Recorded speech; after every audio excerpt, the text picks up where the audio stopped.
Hello mga guys, so good morning mga guys, good morning. So ngayon mga guys, watchman tayo. So kailangan tayong umakyat kasi yung visibility hindi normal, yung visibility so foggy. So kailangan tayo ng guardia official natin. So ipakita ko sa inyo mga guys kung ano ang sitwasyon. Makita sa radar pero dito sa dyan sa harapan ko limited lang yung visibility, kaya kailangan tayo ng guardia official. So pupunta tayo sa radar mga guys, tara. So ito pala yung sitwasyon mga guys, so foggy. So kailangan natin na tingin sa radar mga guys. So basic lang to mga guys ha. So saglit lang to, basic. Ipapaliwanag ko lang sa inyo yung mga basic information kung foggy talaga walang makikita. So dyan tayo sa radar mag-rely.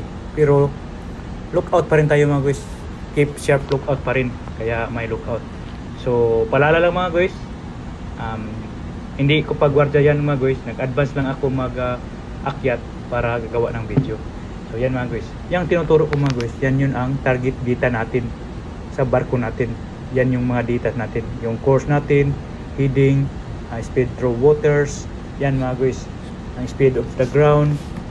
Yan yung nakuha natin, yung data sa barko natin mga guys. Yung mga ganyan may naka-green mga guys, yan yung mga target mga guys. So yan ang titignan natin. Kapag i-click natin yan mga guys, yan ang lalabas, yan yung info niya, target info. O yan, is info. So malalaman natin yung CPA, speed through waters, speed of the ground, lahat-lahat mga guys, malalaman natin kung i-click mo yun. So yun lang mga guys. So daghang salamat mga guys. So basic lang muna. At saka kasi yun lang ang kaya natin, basic. So nag-research tayo nito, nagpaalam tayo kay Segundo. Yun lang.